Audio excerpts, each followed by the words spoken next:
Pau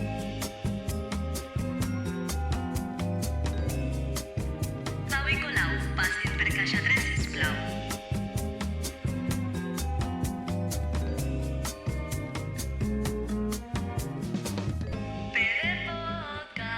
PD Podcast. Bon dia a tothom i benvinguts a PDQ. Au. Bueno, doncs podria ser PD Professor, no? PD Pirineu, o si no també PD Perfecte, Però sobretot, PD Podcast. avui hem portat a una convidada que ha estat també professora nostra i que tenim molt apreci, Bea. Moltes gràcies. Abans de començar el programa hem d'explicar qui som nosaltres. Nosaltres som el col·laborador i el Pau Vigaró, que som estudiants de Periodisme i Comunicació Audiovisual a la Universitat de Lleida i presentem PD Podcast. Què és, Pau, el PD Podcast? Bé, doncs PD Podcast és un podcast, com hem dit, un programa on tant el Colau com jo portarem a diferents persones, diferents àmbits i doncs, mitjançant una entrevista descobrirem una mica com són aquestes persones i vist des de dins com són les tasques i com es viu aquesta experiència que ens venen a explicar. És un programa que nosaltres vam començar a pensar fa més d'un any, que a l'hora de fer el TFG vam dir és el nostre moment, és un TFG, i és un projecte que ens agrada perquè podem fer una cosa que ens fa il·lusió i intentar aprovar una carrera.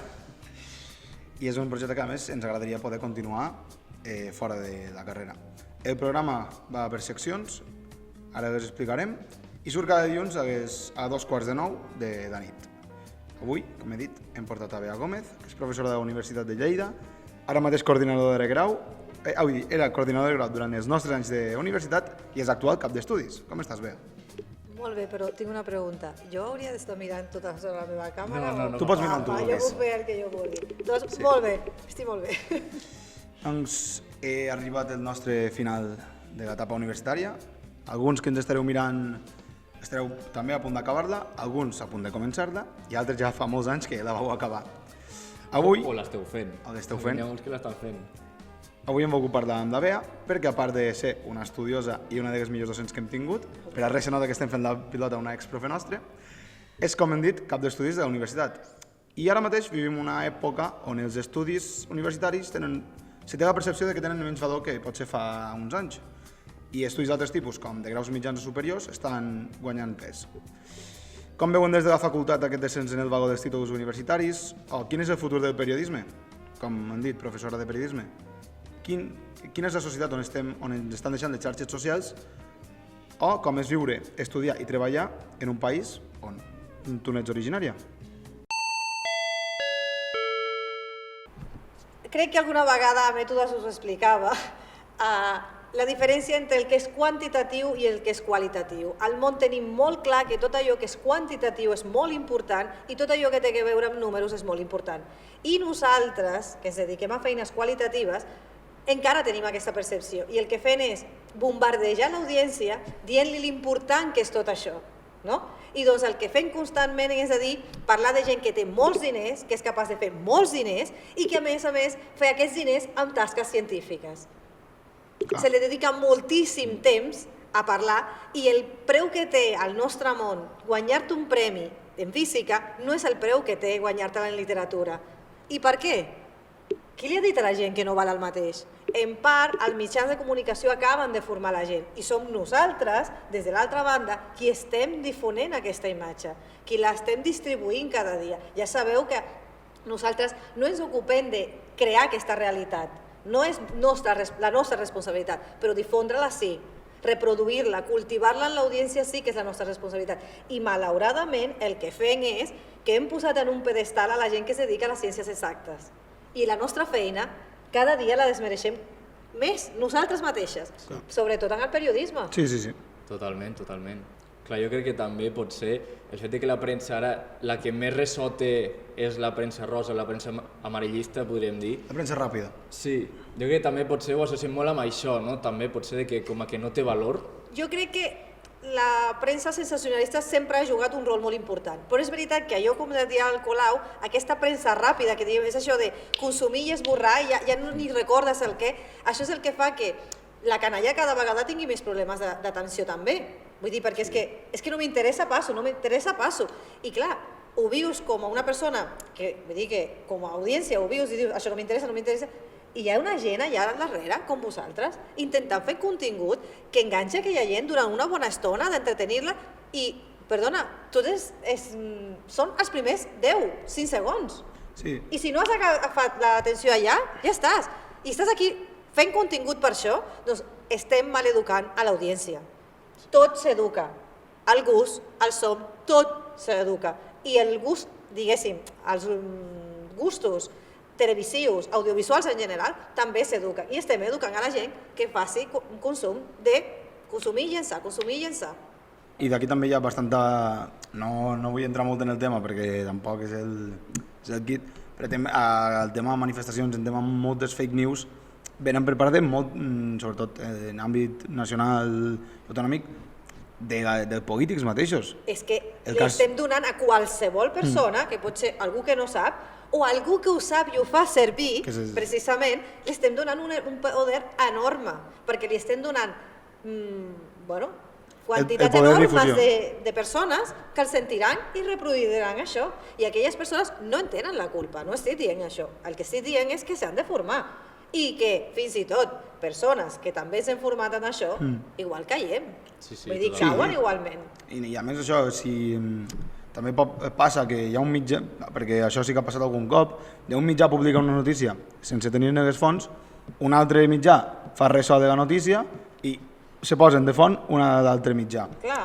I dius, va, El Mundo diu aquesta cosa perquè ho ha escoltat al diari quin sigui, i aquest altre ho ha escoltat de l'ABC, que l'ABC ho ha escoltat del Mundo, i se fa un cicle. I fins i tot, en el cas que algú descobreixi el cicle i vulgui tirar de la corda i enmendar-ho tot, quanta gent es queda sense saber que tot allò que continua dient no era veritat? Clar.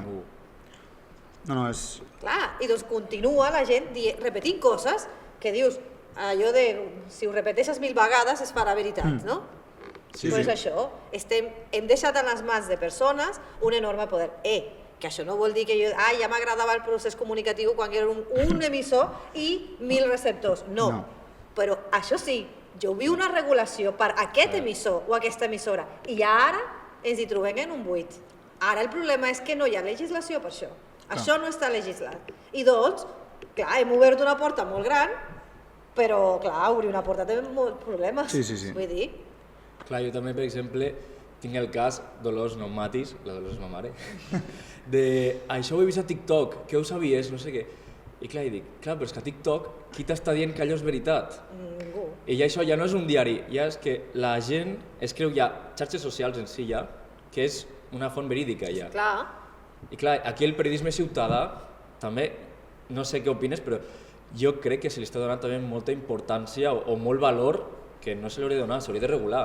A veure, vosaltres, no diré si 4, 5, 20, vull dir, és que no són tant els anys que es fas de formació. Oi que vau Jo soc una, ja ho sabeu perquè a classe m'ho havia sentit sempre, soc una fan de teories de la comunicació. Per què? Perquè és una assignatura que t'explica l'impacte que té la teva feina. I és absolutament boig donar-li tot aquest poder a una persona sense dir-li que té aquest poder. Mira, citaré la tieta de l'Spiderman, un gran poder comporta una gran responsabilitat. Clar, i la gent no està tenint aquesta responsabilitat, i el problema és aquest. I doncs, em trobo molt bé que la gent ara té formes de comunicar-se, que és més directe i tot això, però si tu no tens formació per això, mira, fas el que tu vols, i tornem al començament. Per què no té valor la nostra formació? Perquè qualsevol la fa i a qualsevol li creiem.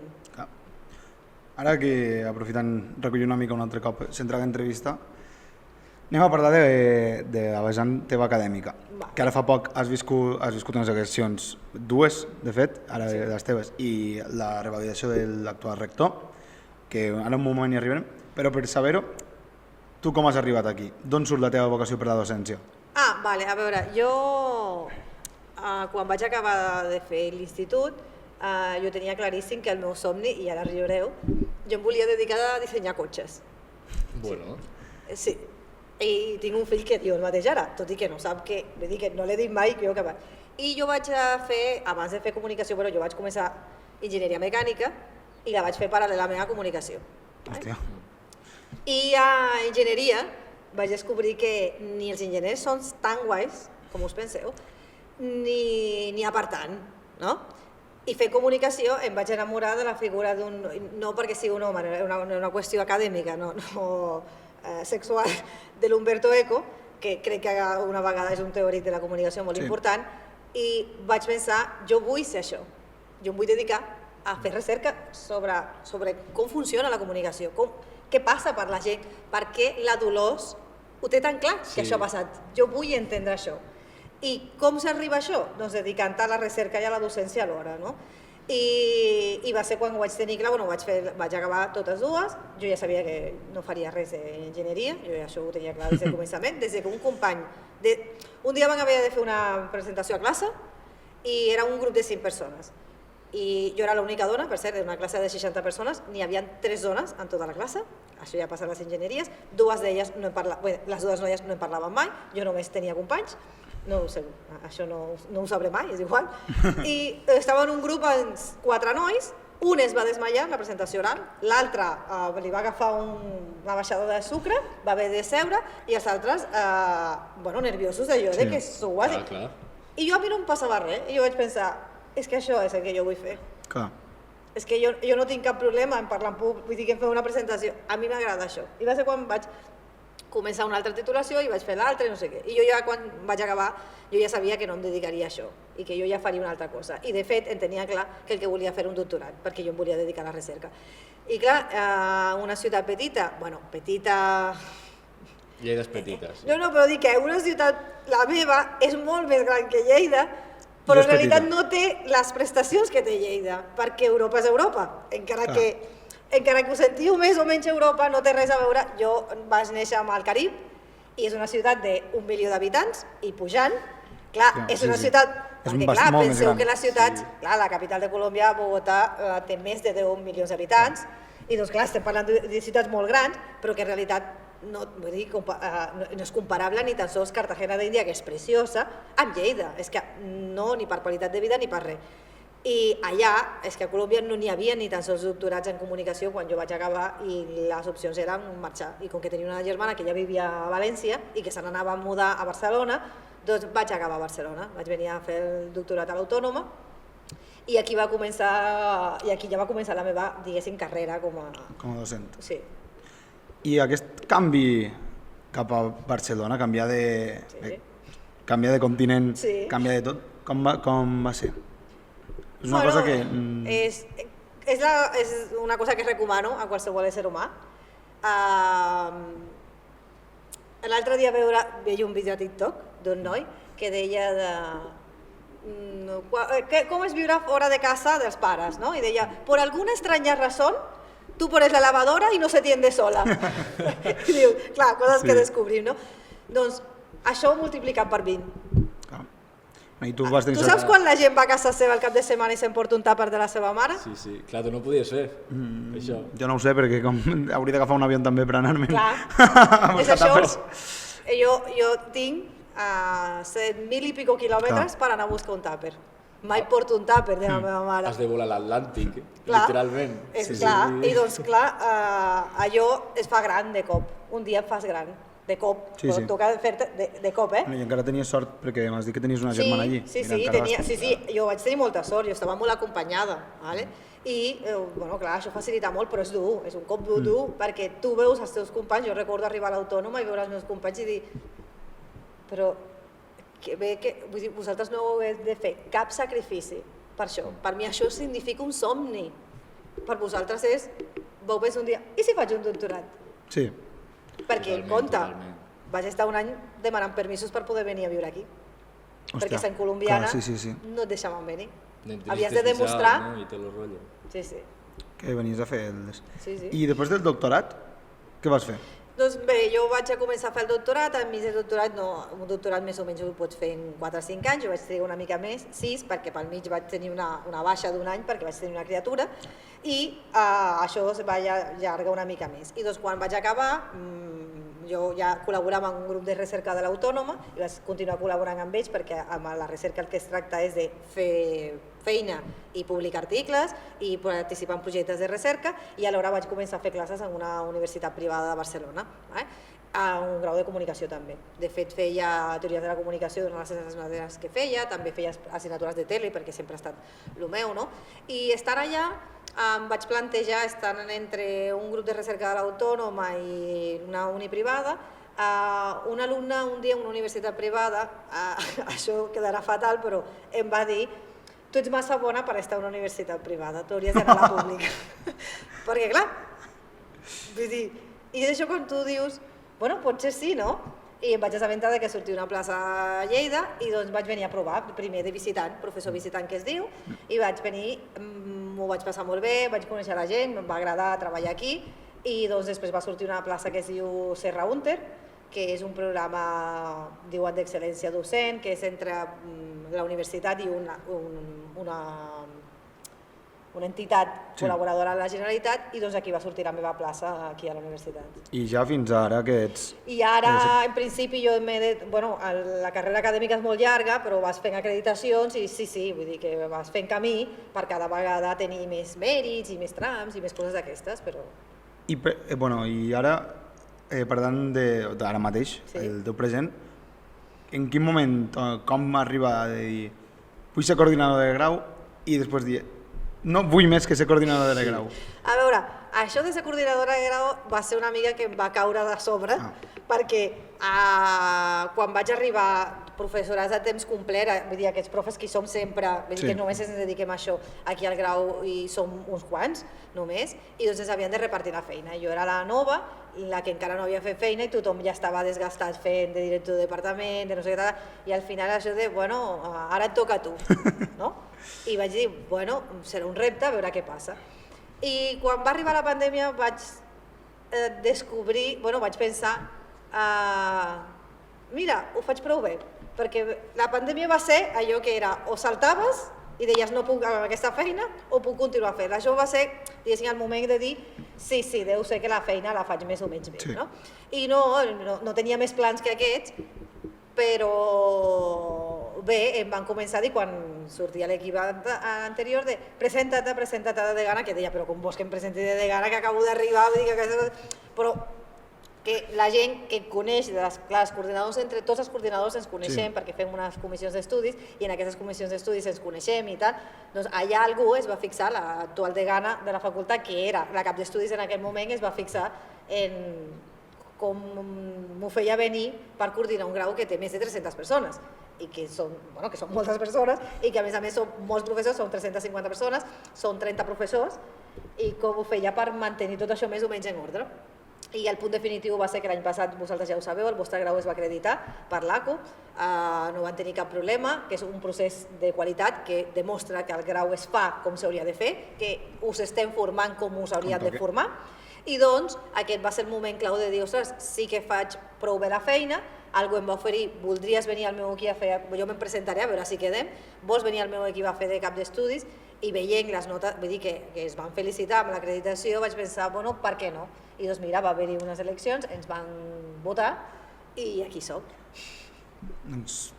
Bon recorregut. Sí. Ara, centrant-nos en nosaltres dos, que som estudiants, i també voldré saber la teva opinió, hem sortit al carrer, més concretament al claustre de la universitat, a preguntar a altres alumnes què n'opinen del nostre estimat rectorat. Em dic Maria Alzina. Jo em dic Sioban Carrasco, tinc 20 anys. Jo sóc l'Antònia Catrinoi, tinc 19 anys i, com les meves companyes, estudio el doble grau de Llengües Aplicades, Traducció i Filologia Hispànica. I què en millorarien? Personalment, com a experiència del doble que estic fent, considero que els horaris, una mica de les dues titulacions, són una dificultat i no s'acaben de congeniar bé, potser. Jo, en general, bé, és una uni propera, el lloc estava molt bé, la biblioteca està molt bé també, és un bon lloc per estar-hi, sí, s'està bé. Això que han dit les meves companyes més que res en el nostre cas, dels horaris, que no és el que ens toca de més a prop, els horaris més que res. Vale, hola, soc la Xènia Alemanya, estic estudiant estudis anglesos al rectorat i actualment tinc 18 anys. Me dic Laia Torremorell, tinc 20 anys, estic fent primer d'anglès i traducció. Quina valoració en fan? Sincerament, una mica negativa, perquè respecte, és més tema professors, que poden, no sé si sóc jo, però crec que comparteixo opinió amb més companys meus, que no han enfocat les assignatures com s'esperava i que el tracte dels professors no és el que ens esperàvem molta gent. O sigui, sí que és veritat que hi ha un ambient com molt familiar i que hagin obert el bar ara és molt guai, però sí que es nota molt que hi ha una diferència que totes les festes i tot el que es fa sempre és a cap pont i aquí el rectorat ens tenen marginats. Em dic Max Capdevila, tinc 20 anys, estudio periodisme i comunicació audiovisual a la Universitat de Lleida, del tercer curs ja. Jo em dic Rubén, tinc 22 anys i també estic a tercer de comunicació i periodisme audiovisual. Sí, també fa 3 anys que estic a la uni. I què en millorarien? Sí, trobo que podria ser una carrera molt top i amb moltes pràctiques i molt bon rotllo i hi ha professors que no donen la talla. Jo canviaria algunes assignatures. Crec que fem algunes assignatures que per lo que és comunicació audiovisual i periodisme no tenen res a veure amb la carrera ni amb el que nosaltres realment volem fer. Jo, primer de tot, agrair-vos que expliqueu aquestes coses perquè és molt més fàcil que la gent us expliqui a vosaltres que no passa a nosaltres. Vull dir, si jo m'anés al bar no em dirien res, em diria, aquesta senyora per què em pregunta aquestes coses, segurament. Et dirien, tot molt bé, tot molt bé. Sí, correcte. Clar, no fos cas. I us convidaria a aquelles persones, si es senten o si li podeu dir, que això ho feu constant a algun lloc. Hi ha un espai a totes les titulacions que es diu bústia de suggeriments, reclamacions, no sé què, que la teniu en un costat de tot a les pàgines web de cadascun dels graus, i deixeu allà, i si és una qüestió, o si bé, aneu directament a la vostra coordinació a explicar, vull dir, aquestes coses més puntuals, em puntuen per la nota, aquella assignatura no li veig el que fan aquí a la titulació, que ho digueu, perquè jo la sensació que vaig tenir com a coordinadora era que al final, cada començament de curs, anava a entrevistar gent, recordo haver entrevistat companyes vostres i haver-les de dir, bueno, agafaré aquestes noies perquè, mira, m'ha semblat que, perquè li venia bé en l'horari o el que sigui, i portar-les al despatx i dir-los, de veritat, intenteu dir-me, pel tema dels horaris, per tot això dieu-me, perquè si no m'ho dieu, com creieu que jo m'imagino que us passa aquestes coses? I hi ha coses que podem solucionar i altres coses que no podrem solucionar, però que si us les explico entendreu per què són d'aquestes maneres. Per exemple, les dobles titulació costa molt fer quadrar els horaris de dues titulacions. I doncs si t'explico el que comporta això i de veritat tota la feina que hi ha al darrere, una persona meravellosa de la facultat que es diu Toni López, que se dedica molt a fer horaris i s'ho fa venir, no sé, té un cap fantàstic, és un Tetris, però ho fa tan bé com pot, perquè és difícil. I doncs, si ho dius i t'ho puc explicar, segur que totes dues trobem un punt intermig o podem solucionar-ho i com a mínim, si no t'ho puc solucionar, podràs entendre la complexitat que té això i la raó per la que no ho puc fer. Per exemple, això de les festes no ho sabia, però és veritat que no coincideix que els calendaris de totes les facultats no comencen classe a l'hora, no tenim els exàmens, no totes. I això entenc que per les festes és una cosa important. I també, potser, per exemple, aquí a la Facultat de Lletres, el rectorat, tenim menys activitats extra fora de les classes, que fem els horaris de classe i quan acabe, potser fem la setmana de comunicació o fem la setmana de les lletres, que estan molt bé, però no fem una activitat de tot el rectorat. Així com, per exemple, a Cap Bon es fan festes d'universitat i aquestes coses, o a agrònoms es fan festes d'agrònoms. Sí. Jo entenc la queixa, però també... No, però és veritat, no ho havia pensat mai. És veritat que en els altres centres la gent, clar, no és que tinguin una festa de grau o una celebració de grau, tenen una festa de facultat i això és una cosa que podríem fer. Doncs... Que bueno, jo em graduaré, però si se fa festa de la facultat... No, jo de fet sabeu que, ho dic perquè a Mètodes una vegada em vau demanar anar a festa i us ho vaig deixar i sempre dic, hi ha 4 agrocarnavals, és que es diu? Bueno, sí, lo que sí. No, però dic la de carnaval, és que recordo que sempre m'agafava a començament de l'assignatura. Agrocarnaval. I jo sempre dic, és que n'hi haurà només 4, que podràs anar com a estudiant després, pots tornar, I és veritat que si són importants, jo sé que aquesta festa és important a la UDL, doncs bé-s'hi. Vull dir que jo... Sí, també és part de l'experiència universitària. Sí, que és això, i que crec que no només esteu passant per aquí, són 4 anys en les que formeu teòricament i professionalment, però també us formeu com a persones. I les festes fan part de la vida humana. Vull dir que ja ho entenc, que no... Per això deia, que consti que us deixava anar-hi a festa. No sempre, perquè tenia un horari horrible, dijous i divendres a la tarda, i sempre hi ha festa, però... Però bueno, sí. Bé, però també pensant, divendres tarda pots dormir pel matí, també. No, Així d'aquesta manera, clar. però que vull dir que moltes vegades la festa comença des de la tarda i doncs això era complicat i per això dic que jo, bueno, aquest curs és que no sé quantes vegades m'han demanat festa i dic, home, que ja us ho dono sí, és que si no faig classes, que si no no avancem temari. Doncs Pau, si vols comentar alguna cosa més. No, jo per mi ja estaria de l'entrevista, ja tot el que et volia preguntar ja t'ho he preguntat. Doncs passem a les notícies. Comencem amb una notícia que afecta directament a la Universitat de Lleida, i és que el govern, que va anunciar 65 milions d'euros en 3 anys per reduir el percentatge de professors associats a les universitats, a Lleida els professors associats són actualment d'un 61% del total, una cosa que ja de per si és bastant sorprenent, i que aquest pla, per fer fixos a docents associats, afectarà 15 professors de 766 a la Universitat de Lleida. Això, bueno, suposo que en tenies constància del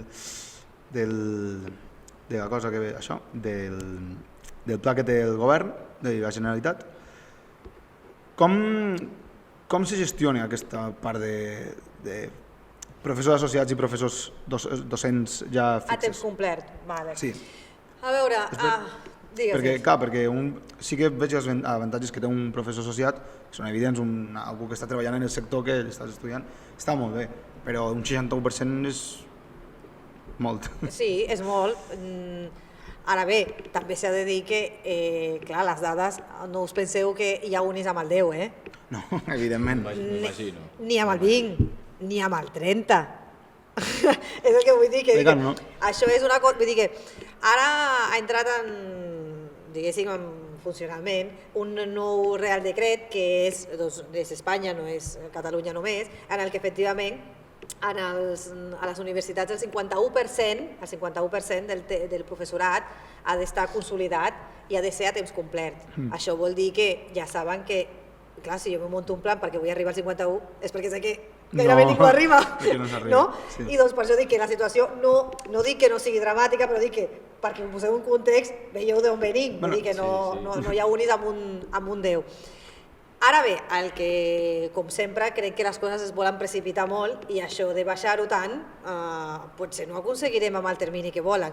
També és cert, com diu el Colau, que és que ja sé que no es pot anar al detall i analitzar cada cas, però és que hi ha titulacions en les que són fonamentals, i potser nosaltres no. I potser s'hauria de valorar aquest tipus de coses, perquè sí que és veritat que el que no volem, i totes ho tenim clar, el que no volem són falses associats. Persones que, com que no surt una plaça perquè estigui consolidada a la universitat, acaben fent d'associats. Això no ho volem i això ho tenim clar, però és que vosaltres heu passat per les mans de moltes persones que sabeu que realment estan treballant als mitjans. I persones que, per exemple, en el nostre cas, són professors que són molt bons en el nostre cas. Un professor que està treballant a la tele o a la ràdio de veritat, és que no té res a veure amb algú que te pugui explicar la història de la ràdio que va començar. Clar, i per això també diem, sí que volem, vull dir, si tinguéssim nosaltres, com a mínim puc parlar del grau, que sí que conec tot el seu professorat, si tinguéssim un munt de gent que dius, bueno, està aquí en aquesta situació perquè no surten places, això ho entendria com un problema i ja sé que les dades no ens acompanyen, però el cert és que les persones que tenim és perquè treballen a mitjans i perquè es venen bé, perquè tenen això que jo no tinc ni idea de com es fa això. I per què volen que una persona que no ho sàpiga us ho expliqui? Quin sentit té? És a dir, ja trobo que de vegades hi ha una contradicció entre que cada vegada volem estudis més professionalitzadors, aquesta paraula que agrada tant, però alhora volem uns profes que la nostra professió és estudiar.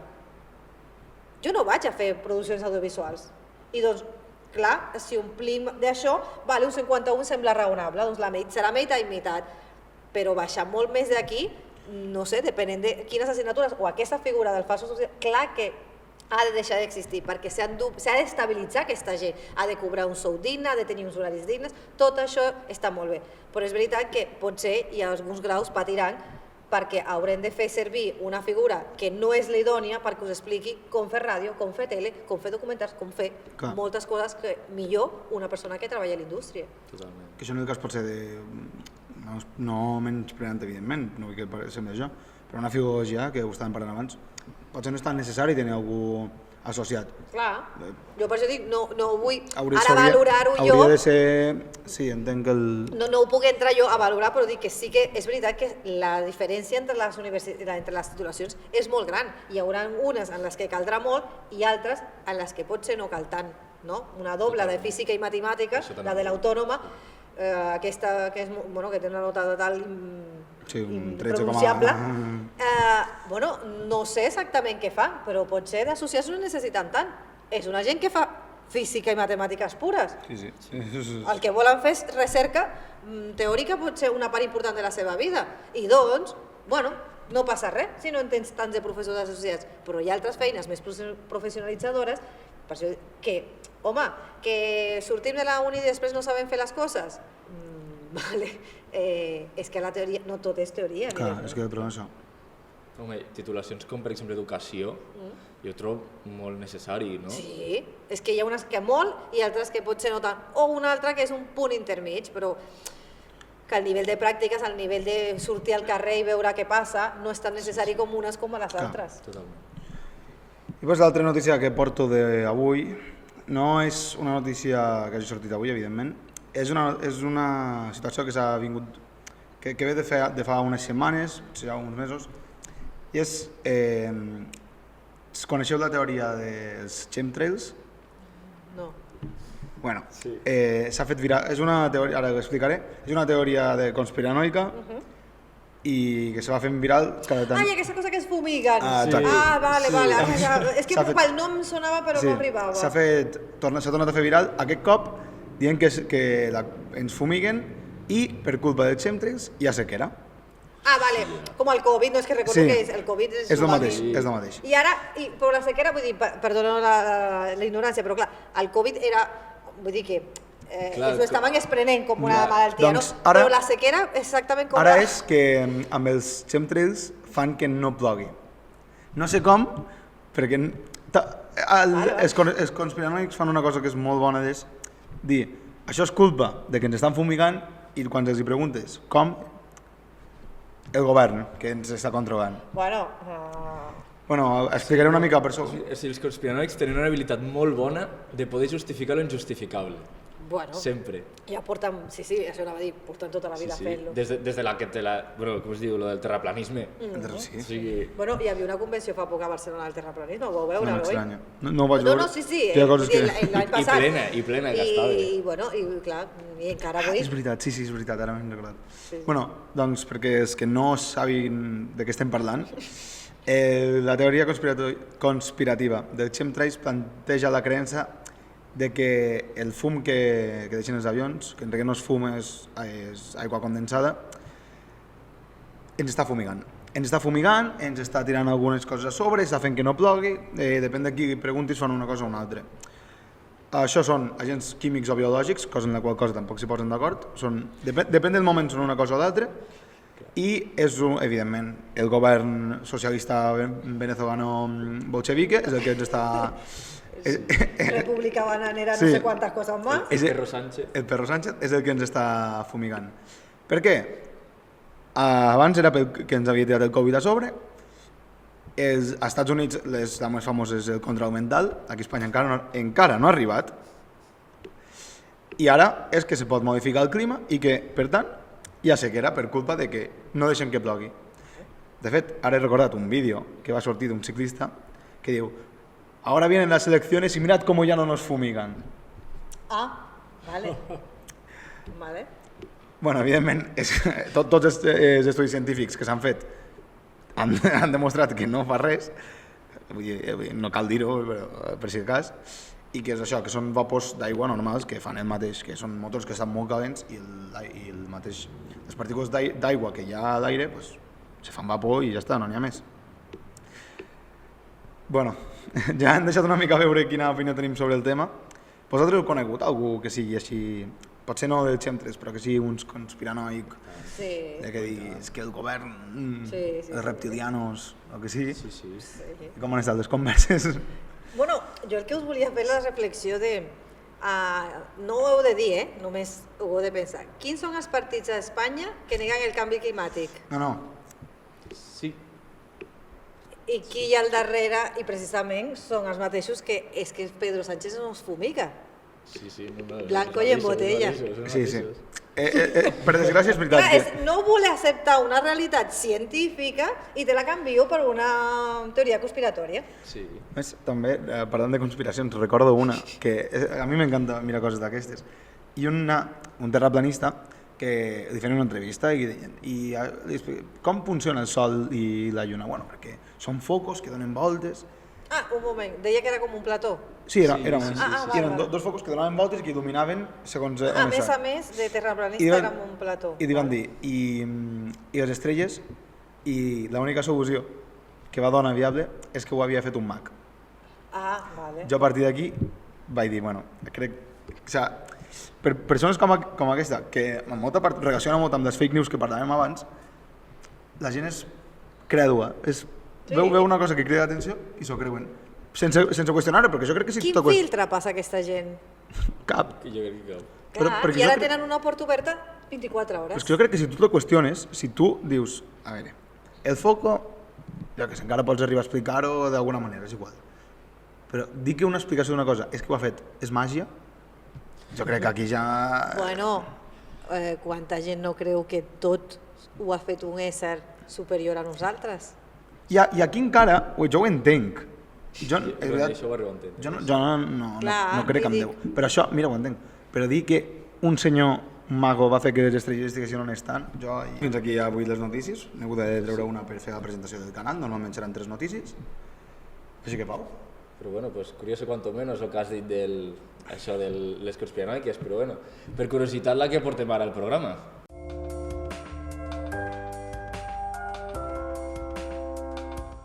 Bé, doncs, per la curiositat que portaré jo aquesta setmana, ja que estem així en un àmbit prou acadèmic i prou universitari, doncs t'he portat, si t'has fet algun cop, la pregunta de quina és la universitat més perillosa del món? Perillosa? Perillosa. No sé, ho sento, però em diran poc patriòtica o el que sigui, però suposo que una universitat, no sé, a Bogotà deu ser perillós, Vull dir, hi ha moltes de pijos i tal, però hi ha molts llocs perillosos, o no sé, en Afganistan o en un lloc així, m'imagino els llocs més perillosos del món. Has anat lluny. A la primera t'has apropat més. Bueno, clar, és que no, allà vull dir, si te'n vas abans Colòmbia o ara Mèxic, tindràs molts números. I ara bé, per un conflicte així obert, ara podria dir Kabul o podria dir Kiev o on sigui, on hi hagi un...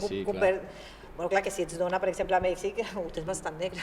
Mira, doncs, parlant de Mèxic, segons diferents mitjans com l'Economista, Newsweek o Plumas Libres, que és un mitjà de Mèxic, coincideixen en que el centre universitari més perillós és la Universitat de Veracruz, de Mèxic. I per què? Doncs, primer, el Daily Mail l'ha qualificat com la més perillosa del món després d'una sèrie de desaparicions, segrestos, pallisses, epidèmies de dengue i també, perdó per la pronunciació, però del chikungunya, sí. Que és una malaltia que també te l'empeguen els mosquits, també.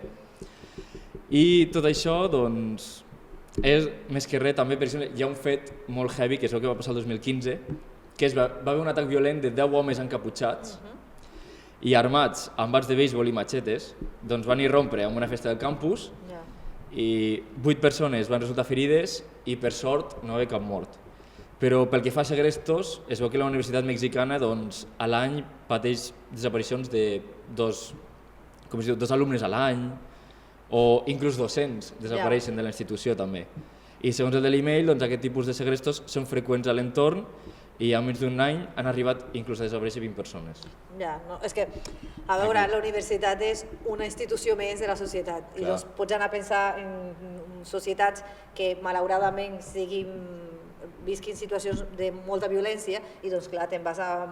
Ara bé, que sabem que no són les persones, que són un negoci que hi ha al darrere i que tots sabem que té nom i cognom i tot això, sí, també, i que aquesta gent l'està patint ara, com jo mateix, i per això dic, no és una qüestió de xenofòbia ni molt menys, jo vinc d'un país en el que, clar, és que havies de ser tonto per provar les drogues, perquè tens un país destruït per la droga. A veure qui era el que anava... Vull dir, aquí a la gent li pot semblar molt guai o enrotllat fumar-se un porro. Jo vinc d'un lloc en què això no... Vull dir, és que no, per què? perquè és que tens un país, és que ho vius cada dia i dius, jo acabaré així? No. És que és la lliçó, vull dir, és una lliçó molt forta que aprens a la vida i per això és que no hi ha cosa que s'allunyi més d'això, perquè veus això, casa teva, la teva societat, bueno, així. Sí, clar.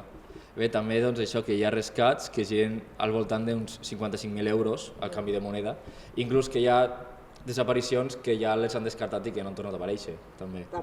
I és el que el govern central, doncs, que ha augmentat les estadístiques de les desaparicions any rere any i ha hagut poques garanties de que la violència es redueixi, però tampoc ha arribat a implementar moltes mesures, perquè doncs, és el que es troben. Ja, és que jo suposo, espero no fer-ho mai, gestionar un país amb un conflicte com aquest és que és molt difícil i bàsicament és, clar, ja no es tracta d'una guerra civil, d'un conflicte entre dos bàndols, no, és un negoci que ha trobat un camí allà i que és un negoci que destrueix tot al seu voltant, perquè les drogues destrueix tot al voltant, amb persones que ho pateixen, amb persones que negocien amb, bueno, és que tot, i a més, la de gent que fas mal perquè corromps, vull dir, perquè no cal que siguis consumidor, no cal que la negocis tu, però sí que hagis rebut el que sigui un benefici per fer la vista grossa. O famílies, amics, inclús. Danys col·laterals, efectivament. Tot el que hi ha... És que és molt complex. Clar, t'anava a preguntar també una mica què opines d'això, ja m'ho has respost. I també t'anava a dir que tu, si et trobessis en un cas similar ja com a docent, com creus que reaccionaries? Amb arribar a classe i que et diguessin, hòstia, tal persona s'ha aparegut. Clar, no. Per fer-vos sincera, una de les raons per les que migres és per no trobar-te això. Clar. Una de les raons que, vull dir, que jo recordo una veí, per un amic de la meva germana gran, li arriba un dia plorant a casa i em dic, ha segrestat el meu pare, el van tenir mesos segrestat la guerrilla i haver de pagar un rescat i tot, i clar, tu també, vull dir, què em compensa a mi haver deixat tot a 100.000 quilòmetres d'aquí? Sí, seguretat, tens tot. I que encara que moltes dones aquí i homes us sembli que no és prou segur, no sabeu ho protegiu que esteu. No, jo a vegades també ho penso molt, no? També això, amics que venen de fora, també que han immigrat i tal, que em diuen que no sabeu les gràcies que heu de donar per estar aquí. No teniu ni idea del privilegi que teniu. No, és veritat. No, és que... Sí. És algo que fins que no t'ho Viviu diuen... en el privilegi i doneu per descomptat el privilegi. I jo també, el meu. Jo també, allà el meu, perquè sempre hi ha persones que estan molt pitjor que tu, però el donem per descomptat allò. I dius, no l'haurien de donar per descomptat. Això no vol dir que no lluitem per més, però que hem de tenir clar que hi ha uns privilegis, això sí que, i que vivim molt més bé del que viu la majoria del planeta, perquè vivim al primer món, encara que no us ho sembli, vivim al primer món. Home, Espanya, jo segueixo pensant que per mi que a cap lloc pots estar com Espanya. Tindrem l'economia, tindrem els problemes que tindrem, però jo crec que com a Espanya, a nivell de qualitat de vida, a nivell de geografia... Es viu molt més bé que a molts llocs del món, això segur. I això sempre sento molts companys meus, inclús, de dir jo m'agradaria no viure al nord perquè cobres més, tens millor qualitat de vida. I dic, sí, però allà estaràs, a l'estiu estaràs a 8 graus, saps? O menys... Per gustos els colors, és evident. Totalment. Però que a la vida, i això m'agrada que ho hagis dit, a la vida no tot és quan cobres. Sí, clar. Hi ha moltes més coses. Hi ha aproximar-se a la gent, la relació familiar, el contacte humà, que, bueno, al nord no n'hi ha tant. Exacte, sí. Exemple. I qui està acostumat, i qui, si no ho trobes a faltar, no ho trobes a faltar, però sent llatí, a veure què vols que et digui, es troba a faltar, hi ha gent per tot, però... Clar, ja és com les teves costums, la teva cultura ja és propera, clar, com vas a un lloc així, el xoc cultural també es nota, molt també. Per això dic, bueno, qualitat de vida són moltes coses. Jo penso igual, jo també prefereixo estar aquí, que si vull anar a la muntanya puc anar als Pirineus també, i passaré fred. També s'ha de dir que viviu, a més, dels llocs que n'hi ha, viviu un lloc privilegiat, jo sempre ho dic, aquí te'n vas a esquiar i després te'n vas a banyar. Totalment. I estàs el mateix dia. Sí, estàs a 2 hores de cada un, pràcticament. Totalment. Pues sí. Bueno, pues merci per haver-te obert i haver-nos explicat això. I bueno, ja que ens estem obrint i t'estem coneixent més properament, doncs anem a aprofitar i anem a preguntar-te més per tu utilitzant doncs, les P de preguntes.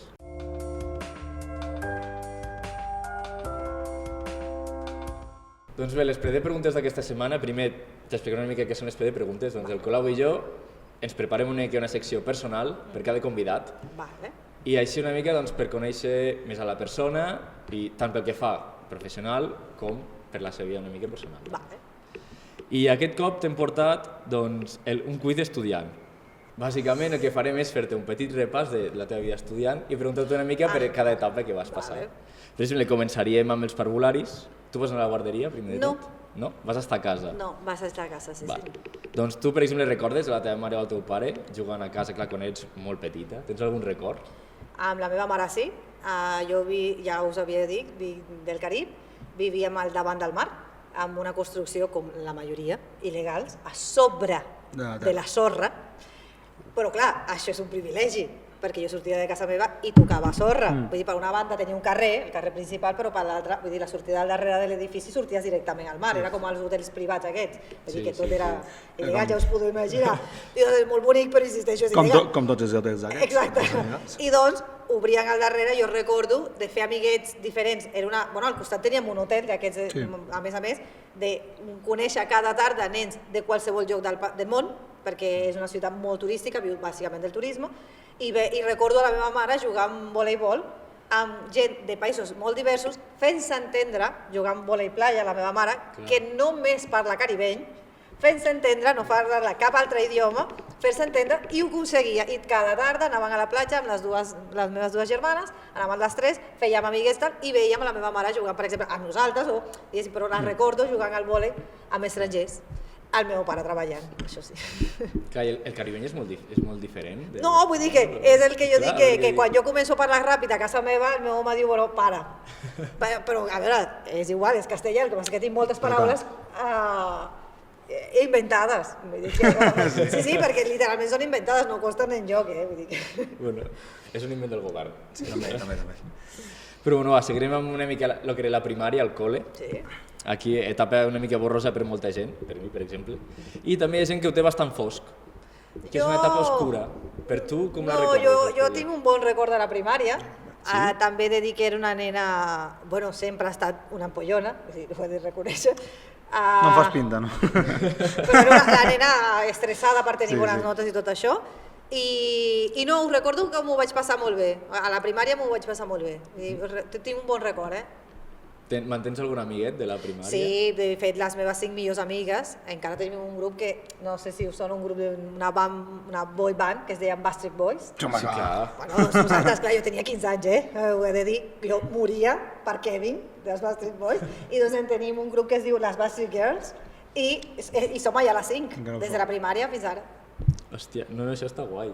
Sí. Perquè jo, per exemple, en el meu cas, conservo un amic de la primària, dos. No, nosaltres després vam passar totes juntes a secundària i encara no tenim. El meu grup d'amics també és així. Aquí ja seria una mica l'escola media, que aquí seria una mica com el baig, més o menys. Que aquí seria, com descriuries passar aquesta etapa? També que seria entre la secundària i la uni? Sí, a veure, per un col·legi de monges, jo soc una persona crec que normal, però per un col·legi de monges era una mena de James Dean, de Rebelde sin causa, i doncs em van fer fora a l'acabar el primer de batxillerat i em van dir que no podia tornar. Va anar el meu pare, que, bueno, clar, em va dir de tota casa, menys bonica, i em van portar i es va convèncer les monges i vaig haver de fer. De fet, el convenciment venia perquè pujava la nota de l'escola, bàsicament, ja està, perquè no hi havia acabat, perquè no m'aguantaven. I doncs aquest sí que va ser un moment dur perquè era això que diu, ostres, em vaig fer fora, no? I sí que és veritat que encara que la meva mare no em sentirà i encara si em sent no m'entendrà, l'he d'agrair que em va acompanyar molt, cosa que no va fer el meu pare, però, bueno. Aquí, bueno, cada família és un món, diem, no? Però bueno, ara aquí, també en aquesta època, és quan també se comença a sortir de festa, diguem, no? Sí. Clar, jo no sé si vas començar a sortir abans o després, tampoc. A veure, nosaltres vam començar a sortir bastant aviat. Bueno, clar, es feien festes, allà a Latinoamèrica hi ha aquesta tradició de fer 15-anyeros, aquestes festes, i doncs clar, des que tens 15 anys comença a anar gairebé que una festa cada cap de setmana. El que passa és que és una cosa més casolana i més... Doncs mira que jo tinc dues germanes grans, tinc una germana gran, és la meva germana gran, me l'estimo molt, però és que tinc una germana del mig que és la meva ànima bessona, és l'ésser, després del meu fill, potser més estimat del món, i porta 3 anys, ella podia anar a les discoteques i jo no, però a Colòmbia les lleis sobre entrar a les discoteques són més laxes, i doncs jo podia entrar amb les seves amigues allà on fos. I jo vaig conèixer sense entrar, vull dir, mira, és que mai he fumat tabac, ni tan sols, perquè us feu una idea, vaig entrar i per això faig cometes, però pel que no em vegi al món de la nit, i vaig poder anar a discoteques i passar-m'ho bé des de molt aviat, tot des d'una forma molt, molt sana, això sí, perquè ja us havia explicat abans, a Colòmbia ja portes molt... S'entén, o sigui, s'entén. És un cas que s'entén. I clar, també estan en un col·legi de monges, també. Clar, això de sortir de festa com... Bueno, era també, a vegades no volies, però feies gairebé com a revenja de la monja. Sí, perquè portaven, jo recordo, d'una monja dir, si abortáis, convertís vuestro vientre en un cementerio. Que és molt dur. És una frase molt dura. Molt dura. I penseu que coses com aquestes sentíem constantment.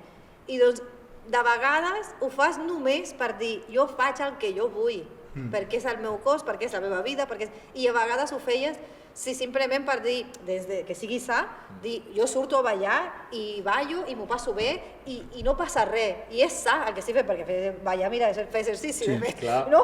I dic, i t'ho passes bé, i en part sí que hi havia moments que eren gairebé per revenja, per dir, perquè jo lo valgo. Ben fet, jo també ho faria, sincerament. Però bé, ara ja passaríem a lo que és la uni. Aquí ja etapa doncs, ens trobem nosaltres i molta més gent que ens està escoltant, suposo. Què tal va ser la teva etapa universitària? Va ser rebelde? No, mira, aquí ja jo vaig trobar, jo crec que aquí vaig trobar el meu camí. A casa meva no ho van entendre, però em van deixar fer, això sí que s'ha de dir. No van entendre que estudiessis? Comunicació. Quan vaig dir que anava a comunicació, no, perquè jo ho valia molt per anar a fer comunicació. No, la frase era aquesta. Sí. I doncs això va ser, però m'ho passava molt bé. A la carrera m'ho vaig passar molt bé, m'agrada moltíssim, i em vaig fer molt bones amigues a la uni, igual continuava conservant les meves amigues, que més o menys totes estaven a la mateixa ciutat, i m'ho vaig passar molt bé. I a més, vaig deixar de sortir amb un noi d'enginyeria, que era un rotllazo, vull dir que ara ho penso i dic, ai, com seria con ese hombre, por Dios, a sortir amb un noi amb el que encara tinc relació, és amb el nòvio amb el que em vaig venir a Barcelona, i ara està casat amb un altre, vull dir que aquí ho van deixar córrer i tal, però de molt bon rotllo, i encara cada any ens truquem pels aniversaris, i clar, amb ell, recordo aquella etapa molt bé perquè tenia molt bones amigues i perquè tenia un nòvio que m'agradava molt. Vull dir que era molt guai, vull dir que m'ho vaig passar molt bé a la uni. Doncs això millor. També alguna anècdota de la uni que poguessis contar? Una anècdota de la uni... Bueno, que tenia una companya de la uni molt tonta, fumava molt. Ens passa. Sí, però molt, però ja ho entendreu, que un dia, fumava molt, i a mi em molesta molt que la gent fumi, vull dir, hi ha un lloc t'era tancat, perquè és que si és obert, ja se n'anirà, busques el corrent, no sé. No, i tu li dius, que molesta i tal. I un dia vaig aconseguir que deixés de fumar dient-li, mira el que passa si agafes una cigarreta i comences a fer forats amb un got de plàstic. Un got de plàstic. Clar que saps que quedarà una boleta, no? Sí. Doncs ella estava al·lucinada veient com jo feia boletes per tot el got. Sí. Fins que es va acabar la cigarreta. Tu quins consells donaries a aquests xavals que no saben què fer? Jo, si no saps què fer, no te'n vagis a fer un màster perquè no saps què fer, Això és el primer que li diria a algú. Jo vaig anar a fer el màster, però ja sabia que era la prèvia del doctorat, perquè ho tenia claríssim, perquè jo volia fer carrera acadèmica. Però si no ho saps, vés a buscar-te una feina en un súper, si cal. Vés a fer altra cosa i prova què vols primer, perquè són molts calés per una cosa que potser no és el que tu volies. I doncs no és cap obligació fer el màster. Vull dir, no és obligació. Jo m'ho vaig passar molt bé, però insisteixo, clar, és que jo tenia clar. I a més vaig tenir la sort de que un dia en una de les classes del doctorat vaig veure entrar per la porta un home superatractiu, vaig pensar que me'n porta 28 anys, vaig pensar, voldria casar-me amb aquest home i ara estic casada amb ell. Oh, Que també és molt bonic. Sí, sí. Això totalment, totalment. Això és, vull dir, a mi al doctorat em va portar un marit amb un fill.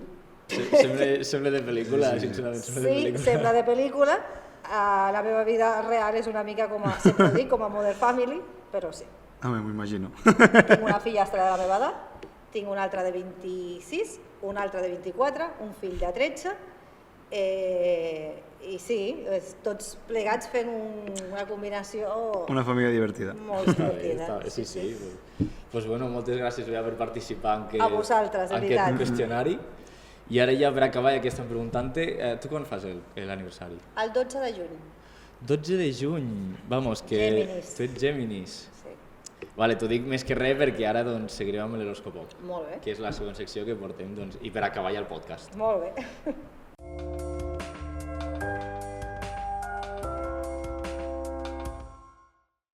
Ja entrant amb l'horòscopoc, per què es diu horòscopoc, primer de tot? Bé, doncs perquè té d'horòscop el que nosaltres tenim d'idea de l'horòscop, que és bastant poc. Vale. Llavors, el que hem fet, almenys per avui, hem consultat a la nostra font de confiança, que és Horòscopo Negro, no sé si saps el que és. No. Doncs és una pàgina que fan horòscops, setmanals, mensuals, inclús anuals, Vale. i els fan de maneres curioses o divertides, fan algo diferent. Vale. Per exemple, aquest cop et porto quin tipus d'estudiant ets segons el teu horòscop. Ah, Llavors, si anem a Géminis, tu ja sabem que eres l'empollona, perquè ens has explicat, però anem a veure si de veritat te l'han acertat. Bé, Géminis, tu ets el típic que sempre castiguen per parlar massa a classe. Me dona a mi que no gaire. no. Però bé, no pots estar més de 40 minuts seguits sense mediar ni una sola paraula i això els professors no ho entenen. És possible que molts et tinguin mania i sempre l'aprenguin amb tu, fins i tot quan no has fet res. Moltes vegades estudies perquè és una obligació i perquè saps que és l'únic mitjà per aconseguir quelcom. T'agrada aprendre i cultivar la teva intel·ligència, però anar a classe per a tu és un autèntic calvari. Com a mínim, tal com està plantejada actualment l'educació. Pots a classe siguis molt rebel, però després a l'hora d'estudiar, quan et poses, treus boníssimes notes. Sobretot en les matèries que t'agraden més. Potser la gent pensa que no serveixes per estudiar, però s'equivoquen. Ets una persona amb més talent del que et penses. Doncs mira, Jo crec que això hi ha dos frases Jo crec que sí, jo crec que menys el final, jo crec que nosaltres no han encertat gaire. no, m'agradava anar, vull dir que no, tenia tots els números per ser una pària social, però vaig tenir la sort d'anar amb unes noies encantadores. Aquesta és la veritat. Bé, millor, no? Sí. Sí, millor que... Sí. Home, aquí no fomentem el bullying. No, això mai.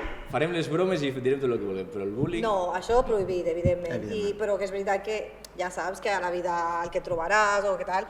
I sí, vaig tenir la sort de trobar-me en un grup de noies que me les estimo molt, vull dir que amb les que tinc contacte, estem separades en l'espai, això sí, geogràficament estem molt separades, però coincidim molt, vull dir que no, això rai.